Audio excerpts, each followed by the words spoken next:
Okay, Assalamualaikum warahmatullahi wabarakatuh dan salam sejahtera.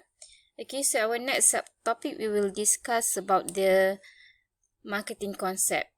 Alright, okay, so these are the factors that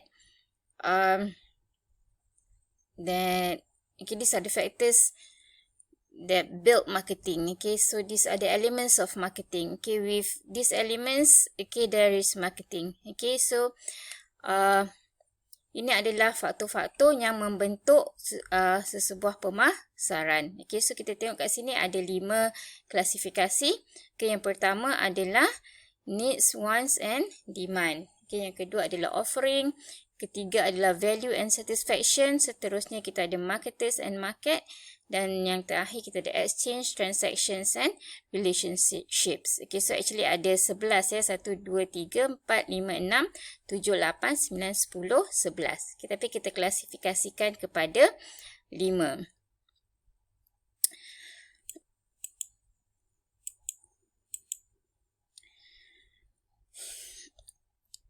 Okay, so as mentioned just now, okay, the marketing concept include needs, wants and demands, market offerings, customer value and satisfactions, marketers and market, and exchange and transaction and relationships. Okay, all these factors contribute to marketing. Okay, so all these factors make up a marketing. Okay, so faktor-faktor ni adalah faktor-faktor yang perlu ada di dalam pemasaran. Okay. It is a core marketing concept. Okay, so dia adalah konsep-konsep asas yang perlu ada dalam pemasaran. Okay, so kita tengok yang pertama, needs.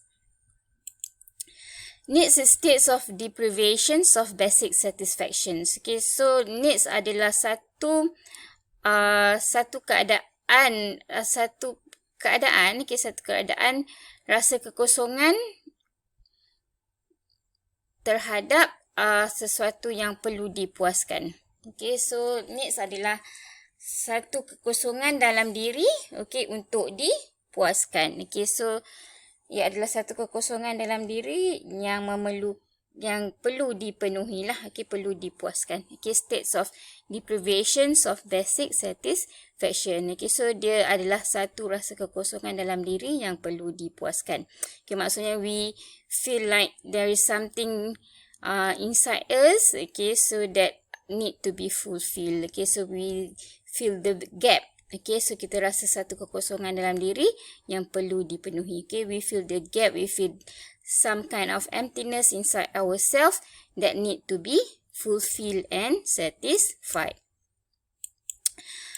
Okay, so we have few examples here. Okay, so for example, we need for physicals, right? Okay, so such as food, clothing, warmth and safety. We need for social, like belonging and affections. Individually, okay, that is ourselves. Okay, we need for knowledge and self-expressions. Okay, so actually, dalam kita belajar teori-teori berkenaan dengan needs, okay, when we learn about the theoretical views about needs, okay, so one famous theory is the Maslow theory of needs, yeah. Okay, so dalam kita belajar berkenaan dengan needs ataupun keperluan ni, satu teori yang biasa kita akan sebut adalah teori keperluan Maslow. Okay, Maslow theory of needs. Okay, Maslow theory of needs. Okay, so dalam Maslow theory of needs, dia mengatakan manusia ni ada 5 peringkat keperluan. Okay, dia bergerak dari satu peringkat ke satu peringkat. Peringkat asas, manusia ni memerlukan keperluan asas macam makanan, minuman, perlindungan. Okay, kemudian manusia perlukan keselamatan. Okay, kemudian dia perlukan sosial, kawan-kawan. Okay, kemudian dia perlukan rasa penghormatan, self-esteem dan terakhirnya ia memerlukan self-actualization. So maksudnya kejayaan dalam diri dia sendiri. Okay, okay, so tu contoh keperluan. Okay, doesn't matter, don't worry so much about the Maslow theory of needs. Okay, so tu adalah keperluan lah. Nak ceritanya, needs adalah states of deprivation of basic satisfaction. Okay, needs adalah rasa kekosongan di dalam diri yang perlu dipuaskan. Alright. Okay, needs ni dia berlaku secara semula jadi. Okay, dia tidak dibentuk oleh pemasa maupun society. Okay, dia adalah sebahagian. Needs is basic part of the human makeup. Okay, it is human natural biology. Okay, so needs ni terjadi secara biologi. Maksudnya tak ada siapalah yang bentuk needs ni. Okay, dia adalah sesuatu yang semula jadi. Contoh, kalau lapar, how do you feel? Okay, you can feel the emptiness inside your stomach, isn't it? Okay, awak akan rasa, memang rasalah perut tu kosong kan? Okay, so dia berbunyi-bunyi, ada butterfly, okay, dan sebagainya lah. Okay. Dan kalau awak rasa macam kurang kasih sayang kan, okay, so awak rasa sunyi je, so awak rasa okay, itu wujud secara semula jadi. Okay, so you feel loneliness.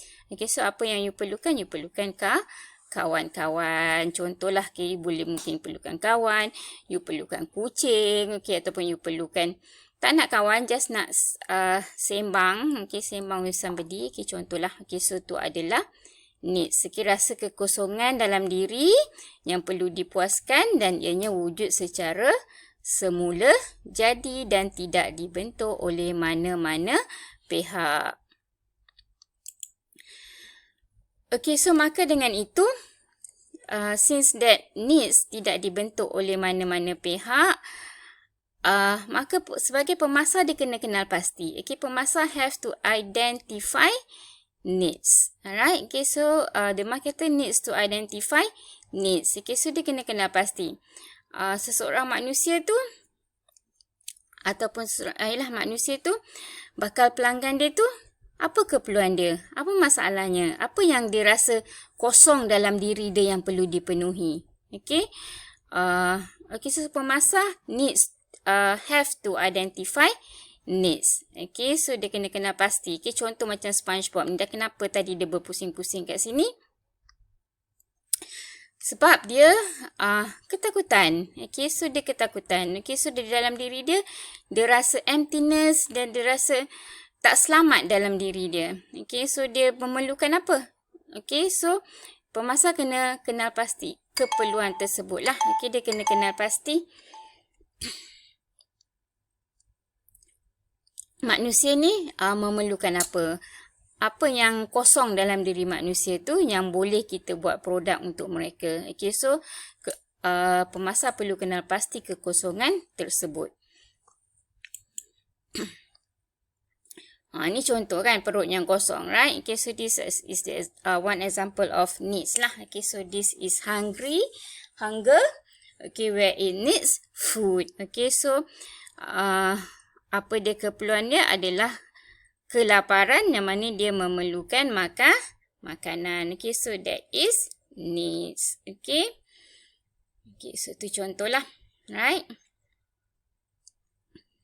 Okay, so okay, dalam SIDOS, okay, dalam respon awak boleh nyatakanlah, okay, beberapa contoh-contoh needs. Okay, so macam yang ni, contoh needs, apa yang kosong dalam diri dia adalah perut dia kan. Okay, so dia rasa lapar. Okay, lapar, maka keperluan dia adalah makanan. Okay, si SpongeBob tadi, dia rasa takut. Apa keperluan dia? So, mungkin orang untuk jaga dia, atau mungkin rumah untuk perlindungan dan sebagainya. Okay, so tu adalah keperluan.